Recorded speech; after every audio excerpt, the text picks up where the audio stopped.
Correct. So you've understood till what we have done last class. So we just discussed about the temperature and we discussed about the blood glucose level in the last class. Now we are going to see what's the role of the AMP in the effects of glucagon. So in the liver cells, what effect does the glucagon have? So glucagon is a hormone. And what is glucagon doing? It's converting the stored glycogen to glucose. And then glucose formed then passes from the liver cell to increase the blood glucose level. So we have seen it till here. We discussed about this last class, that how the glucagon converts the glycogen, which is the stored form of food in human beings, to glucose, and that is being increased in the blood, and it causes the normal levels to be there. So the actions triggered by glucagon are brought about by the liver cells. So this conversion, what we were talking about, from the glucagon, from the glycogen to glucose, where does this take place? This takes place in the liver cells. So the conversion of glycogen to glucose, where does it happen? It happens in the liver cells. Okay. So now, and without the hormone having passed through the cell's surface. So the hormone binds to specific receptors. Like, do you know how the enzyme binds to the specific substrate? Every enzyme has its specific shape which binds to the substrate. The same way, even the hormone has a specific receptor to which it goes and binds. Even every hormone has a specific receptor to which it goes and binds. So if you see, there's another membrane embedded protein, which is G protein, is activated. The activated G protein activates an enzyme called as adenyl cyclase, also embedded in the cell surface. And this adenyl cyclase catalyzes the formation of AMP from ATP. So you know what's ATP? Adenosine triphosphate to adenosine monophosphate within the cell cytosol. So this acts as a secondary messenger which triggers. It triggers the reaction, and that's how it gets converted. So if you see the diagram here, there's glucagon, the blood supply to liver. The glucagon does not enter the cell, it binds to the receptor. When it binds to the receptor, it converts the ATP to AMP and the enzyme gets activated. Once the enzyme gets activated in the liver cell, it converts the glycogen to glucose. By how? By binding to the receptor. And what is the receptor in this case? The G protein, which activates the enzyme adenyl cyclase, converts the ATP to cyclic AMP, which is CAMP, and activated enzyme system in the liver converts the glycogen to glucose. So how is it getting converted is what we are discussing here. That how glycogen is converted into glucose by the liver cells is what we were discussing here. So it is done with the help of the hormone signal, and which is the hormone is adenyl cyclase, and it converts the ATP to AMP, which activates the enzyme and converts the glycogen to glucose. Are you able to understand? Yes. Okay. In case you are not, or you have any doubt, you know I'm always there.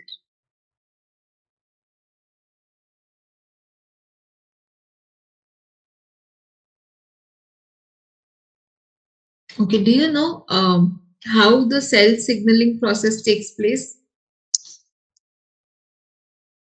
I think I have an idea. Okay, 1 second. I think you do not have this in your syllabus, and you have about the kidneys, if I'm not wrong. Shall we just have a look at the syllabus once? So we have what is homeostasis, and the important here is internal and external stimuli, receptor, coordination, effector. We discussed this. Urea, okay, this we have to do about the kidney and the urea. Then you have this diagrams, okay. Then, okay, this comes later on. The principal cell signaling using the example of the blood glucose by the binding of the hormone and the G protein, which adenyl cyclase, which we just did. Then formation of the secondary messenger, activation of the kinase, amplification, phosphorylation, cellular response, negative feedback, explain the principles of operation of test strips, explain the stomata response and change.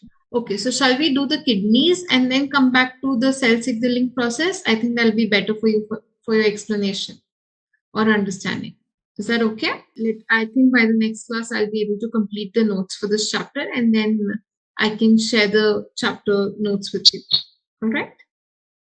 Okay. So now the next topic we are going to see is the water level. How I told you water is also an important way to balance in the body, right? So in this you will be seeing how excretion takes place, how deamination takes place, and what all happens when we are urinating or when the process of excretion takes place. If I have to define excretion, how would I define excretion?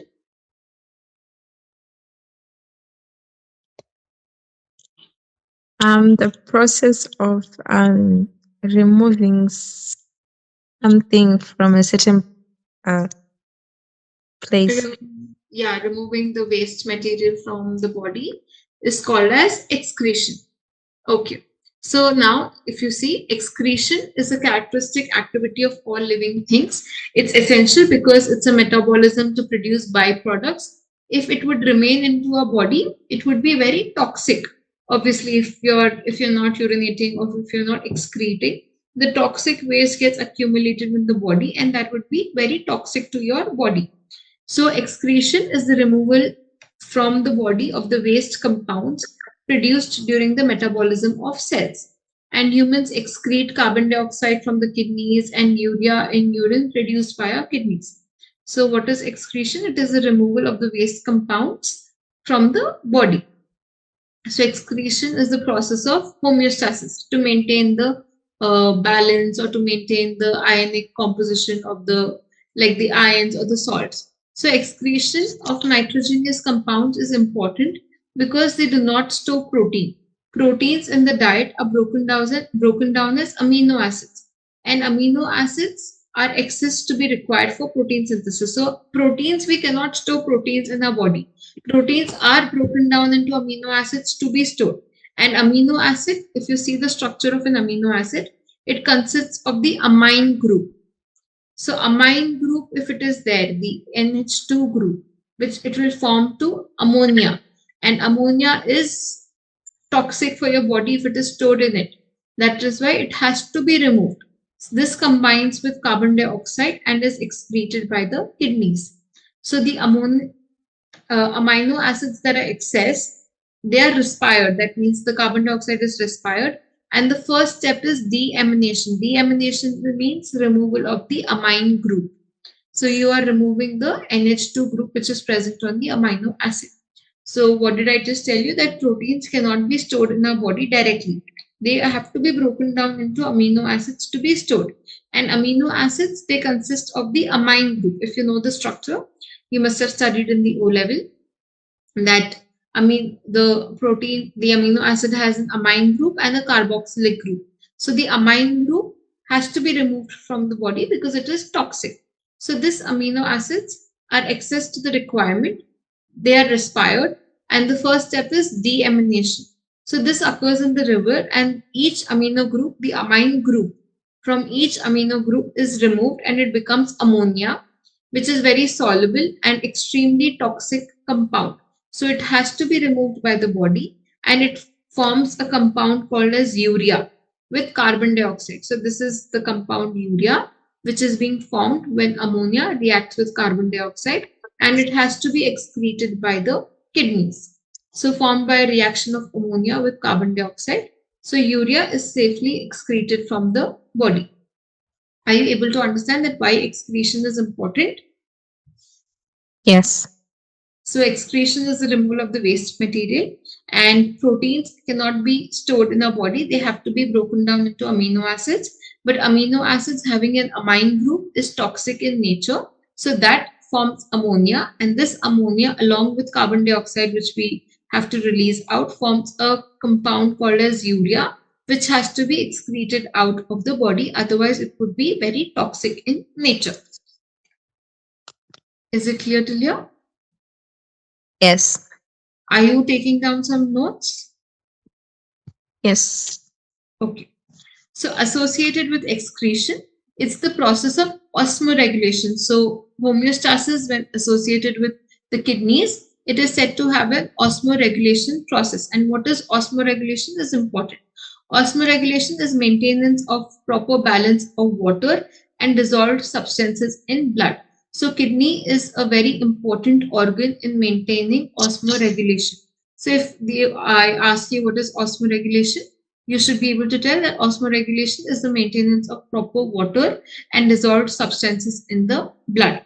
And excretion and osmoregulation together are the work of our kidneys. Okay, till here, is it clear? Yes. Yes. Am I going too fast or do you want me to continue in the same pace? May continue on the same place. Okay. So the role of our kidneys is to regulate the internal environment by adjusting the composition of the blood.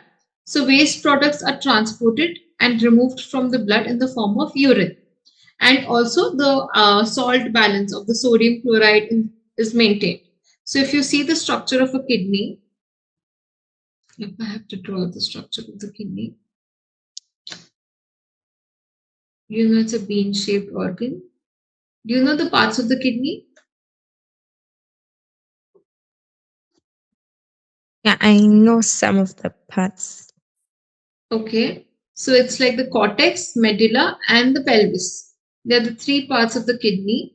And then you have the ureter, urinary bladder, and the urethra, from which the urine is excreted out of the body. So the position of the kidneys, it's served by a renal artery. Why do you think it's called as renal artery?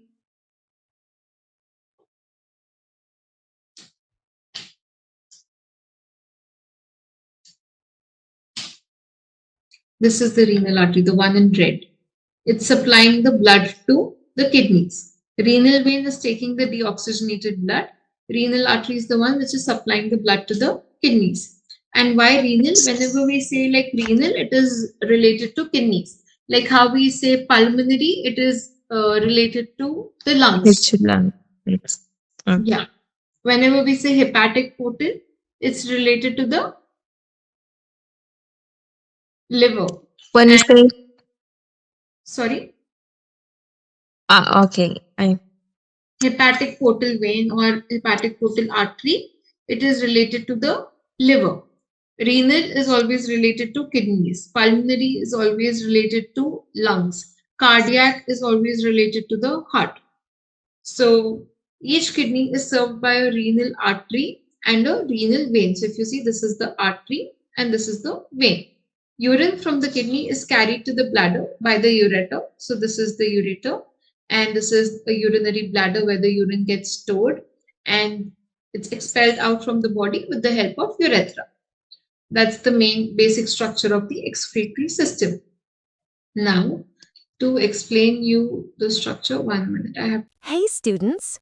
Interested in boosting your studies? Enroll now at Keddy Edtech.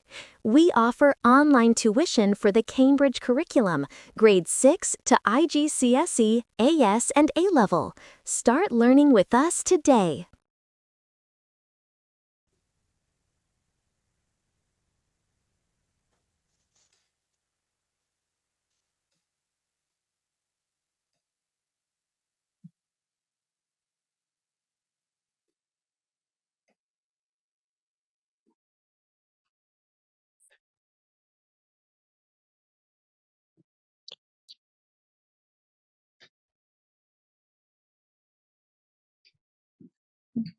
So this outer part is called as the capsule, kidney capsule.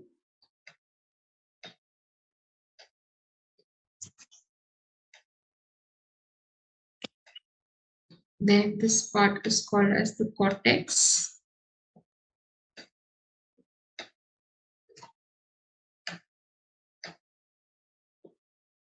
This is called as the medulla.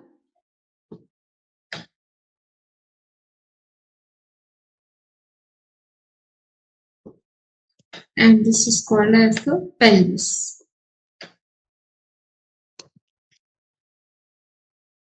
This is the parts of the kidney. Now, they might ask you to label the kidney or to tell where the cortex is or to tell where the medulla is. So it's important to know the parts of the kidney. It's capsule, cortex, medulla, and pelvis. Now, if you see, can you tell me what is present in the kidney which helps in the structural and functional unit of the kidney? If I ask you a question, what's the structural and functional unit of a kidney? What are you going to answer? The structure and function of the kidney. Mm-hmm. It's responsible for the excretion of waste products from the body. Which is responsible for filtration. Yeah. What is it called as? The filter of the body. Starts with N. And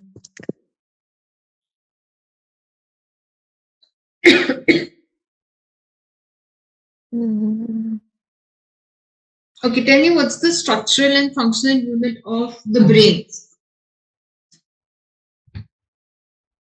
the what? The structural and functional unit of the brain.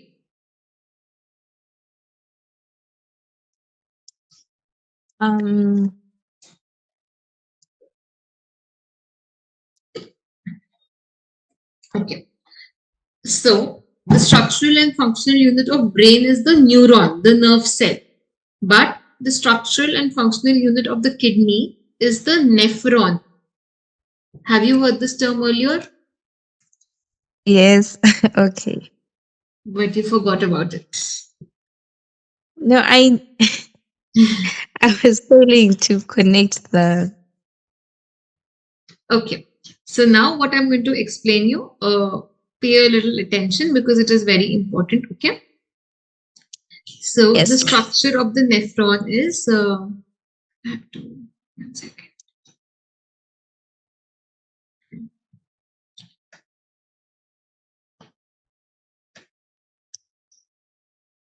I'm just drawing a rough diagram. Okay. Don't,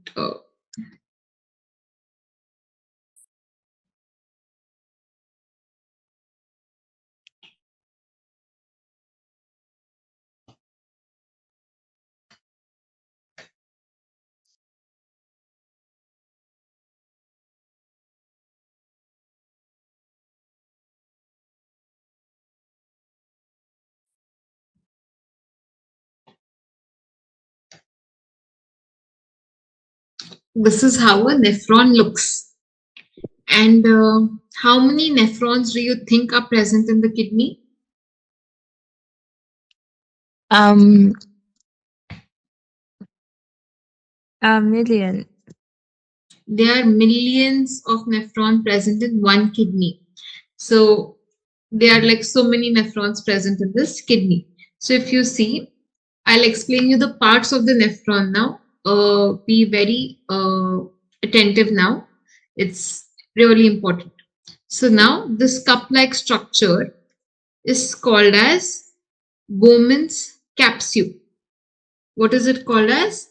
Bowman's. Can you see the screen? Can you see what I'm writing on the screen?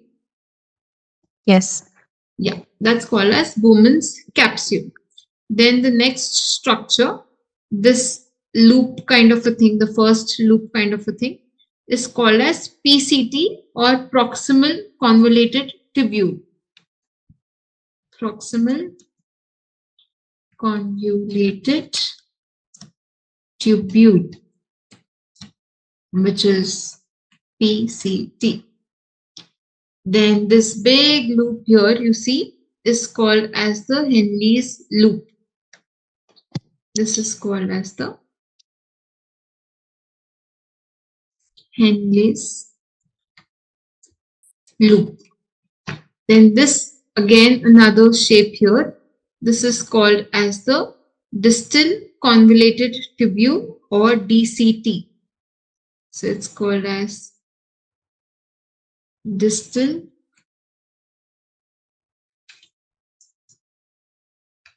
convoluted tubule or it is called as, sorry, tubule.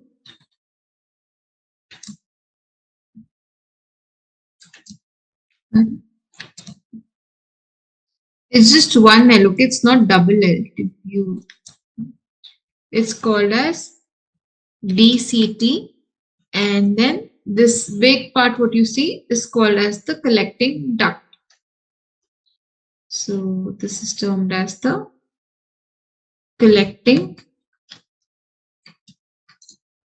duct. Okay. Did you understand the parts of the nephron?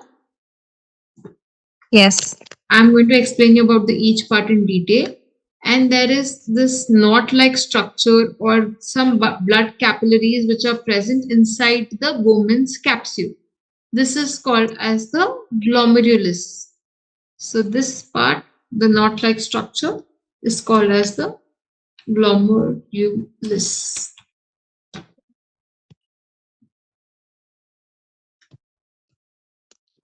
Okay? Yes. Yeah. So this is the structure of a nephron. Now you must be thinking, okay, and also one more important part. So till here is present in the cortex of the kidney. Till the Henle's loop is present in the medulla of the kidney. And the collecting duct is present in the pelvis of the kidney. So if they ask you which part of nephron or the proximal convoluted tubule is present in which part of the kidney, so you will write the Bowman's capsule and the proximal convoluted tubule is present in the cortex. The Henle's loop is present in the medulla and the collecting duct is present in the pelvis. Oh, Okay. So now yeah. there are like millions of nephrons present in the kidney. And what do you think is the function of the nephron? Nephron is called as the filtration unit of the kidney. So did you write down the diagram? I mean, did you label the diagram and parts? Yes. Okay, so nephron is called as the filtration unit of the kidney. Okay, so what exactly is happening in nephron? First, I will explain it to you and then you can write it down. So I told you the renal artery enters here, right? The renal artery carrying the blood with all the glucose, water, and the nutrients and the ions is brought into the glomerulus. So glomerulus is acting as a filtration unit, or it is called as, the process which takes place here is called as ultrafiltration. What do you mean by ultrafiltration? That means like very in detail the filtration takes place. So this is called as like the ultrafiltration. So the blood, whatever the impurities are present in the blood, like the glucose, the excess water or ions or whatever it is, it's passed on to the proximal convoluted tubule, except the red blood cells. That's why like your urine is not red in color, because that gets filtered out in the glomerulus or the Bowman's capsule. So the concentrated urine is passed on to the PCT. PCT, why is the name PCT, proximal convoluted tubule? Because it's closer to the Bowman's capsule. It's DCT because it's distance. It's far away from the Bowman's capsule. And Henle's loop because it's like a loop here. So that's why the names are given as such. So proximal convoluted tubule, what does it do? Now, whatever water, excess water is there, it reabsorbs within itself. And whatever glucose or whatever other ions which the body requires, all of that is going to be reabsorbed by the proximal convoluted tubule. By the Henle's loop, the ions are reabsorbed and excess water is reabsorbed by the distal convoluted tubule. So excess things what the body requires, it reabsorbs all of them. And then the concentrated filtrate is passed on through the collecting duct. And there are like millions of nephrons passing the filtrate through the collecting duct, which goes and meets at the ureter here. Because I told you the collecting duct is present in the pelvis. So from the pelvis, it goes to the ureter, and from the ureter, it's stored in the urinary bladder. And that's how, like, the process of urine secretion happens in the body. So it's happening through ultrafiltration in the glomerulus and the Bowman's capsule. Then all the materials like the glucose, the ions, the water, it's getting reabsorbed by the PCT, the Henle's loop, and the distal convoluted tubule till it forms like a concentrate filtrate, like a urine filtrate, and then that passes through the collecting duct, and all the things get collected, all the urine gets collected from the collecting duct and passes from the ureter to the urinary bladder. Did you understand how it is happening? Yes. Do you think there's any doubt? No. Okay, so the renal artery, it contains of urea, it consists of water, it consists of salts, it consists of glucose. So this artery which is bringing here is called as efferent artery, efferent renal artery. It's called as efferent renal artery. Ayana, one doubt, your exams are in this October, November, or it's in the May, June? It's May, June. Okay. So it's the efferent renal artery. And what is the composition of efferent renal artery? It has urea, it has glucose, it has water and ions. Whatever is not needed by the body, it has all of that in excess. So when this goes out from here, so this is, I told you, efferent renal artery. So after the ultrafiltration process, when it goes out, it's called as efferent. Now see the difference between efferent and efferent. This is called as the efferent renal artery. And this has less urea, less water, and less salts. Because after filtration, it's passing through the proximal convoluted tubule, right? So this has less urea because all of that has been passed through, less water, and less salts. Whereas this was having more urea, more glucose. So this is efferent renal artery. This is efferent artery. Able to understand the difference? Yes. Okay. Is it clear till here? Yes. I wanted to ask about glucose. Tell me. Is it? It's not reabsorbed, right? It is reabsorbed.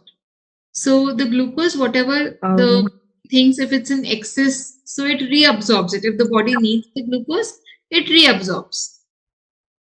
Okay. Okay, now I'll ask you a question. You have to answer me. So sometimes the kidneys of the people fail, right? Yes. So which process do they undergo to remove the waste material from the body?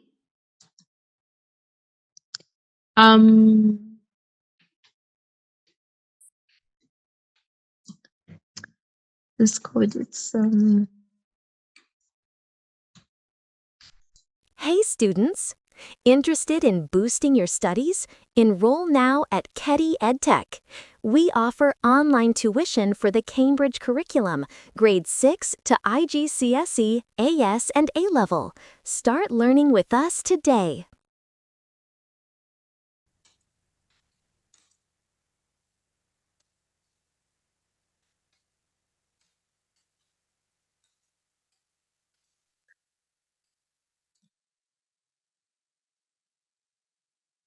It's called dialysis. okay. Have you heard about it? Yes. So that happens when a person's both the kidneys stop functioning. So every alternate day, they have to go to the hospital to get dialysis done so that they can remove the urea and the toxic material from the body. But there is one disadvantage in the process of dialysis. After understanding this, can you tell me what could be the disadvantage in dialysis? The disadvantage of dialysis. Mm-hmm. Um,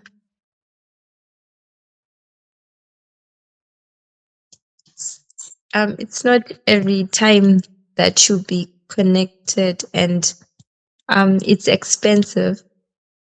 Okay, but one main important disadvantage is that in our body it is getting reabsorbed.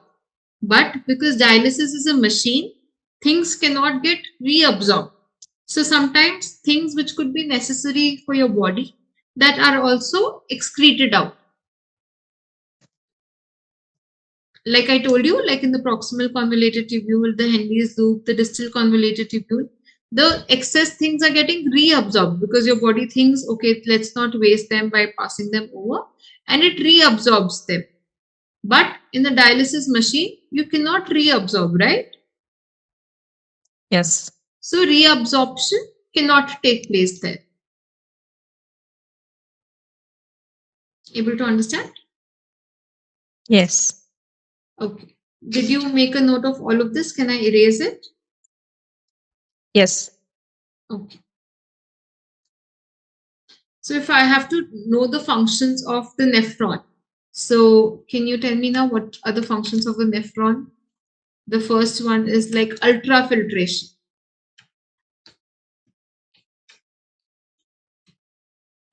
The second one is Reabsorption. osmoregulation. And third one is selective reabsorption, because only selective things, only selective things are reabsorbed, right? So it's called selective reabsorption. So I told you the kidney consists of a cortex and medulla, and they are made up of million or more nephrons. And I showed you the structure of the nephron, that it's a thin walled tubule, and it is present in part of the cortex and part in the medulla. I told you which part is present in the cortex and which part is present in the medulla. The shape of the nephron are shown in figure 14.13. Okay, where's 14 point here? Yes, you can see the structure. I told you there's a capsule, there's the cortex, there's a medulla, and this is the pelvis, the renal pelvis. And see the nephrons, they're present like this. So part of it is present in the cortex, part of it is present in the medulla, and the collecting duct is present in the pelvis. And all the urine from the collecting duct goes through the ureter. So if you see, this is the cup-shaped structure is called as the Bowman's capsule. This knot-like capillaries are called as glomerulus, and together the Bowman's capsule and glomerulus is called as the Malpighian body. Then we discuss about the proximal convoluted tubule, the loop of Henle, the distal convoluted tubule, and the collecting duct. So this part, the PCT, the DCT, and the glomerulus is present in the cortex, but loop of Henle is present in the medulla, and the collecting duct will be present in the pelvis. So, yeah. Did you understand till here? Yes. So, Malpighian body is nothing but glomerulus and Bowman's capsule, and their function is ultrafiltration. The proximal convoluted tubule's function is selective reabsorption. Loop of Henle function is water reabsorption. Distal convoluted is iron reabsorption and adjustment of the pH. And collecting duct, water reabsorption. So ultrafiltration, selective reabsorption, osmoregulation, these are the three main functions of the nephron. So the blood vessels are associated with the distinctly shaped regions of the nephron. First part is called as the Bowman's capsule, and the capillary network there is called as glomerulus. And together the Bowman's capsule and the glomerulus is called as the Malpighian body. So if I have to draw the Malpighian body, so the cup-like structure is called as the Bowman's capsule, and the knot-like structure is called as the glomerulus, and together the glomerulus and Bowman's capsule is called as the Malpighian body.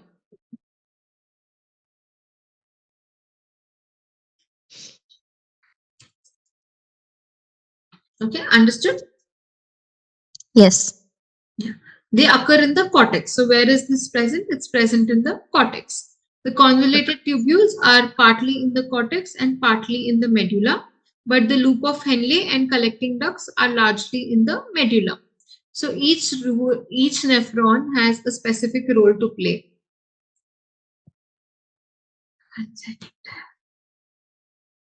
Yeah.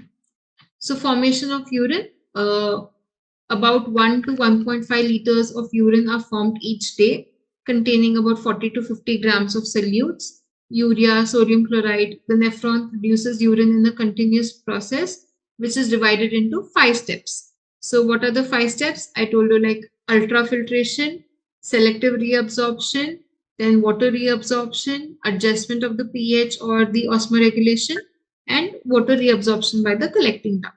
So this is how the kidney, the nephrons look like. So if you see, this cup-like structure is the Bowman's capsule, and this knot-like structure present inside them is the glomerulus. And this is the distal and the proximal convoluted tubules here. So this is one entire structure of a nephron. So like that, millions of nephrons are present inside the kidney. Did you understand till here?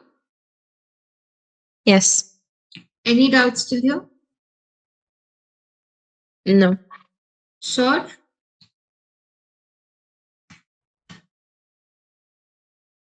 Are you sure? Yes. Okay, so can you go through all of these topics by our next class, and I will teach you more about this, like what is actually happening in ultrafiltration, the process in detail, what is actually happening in selective reabsorption, the process in detail, and what happens in like osmoregulation or how the water is being absorbed in detail. Okay.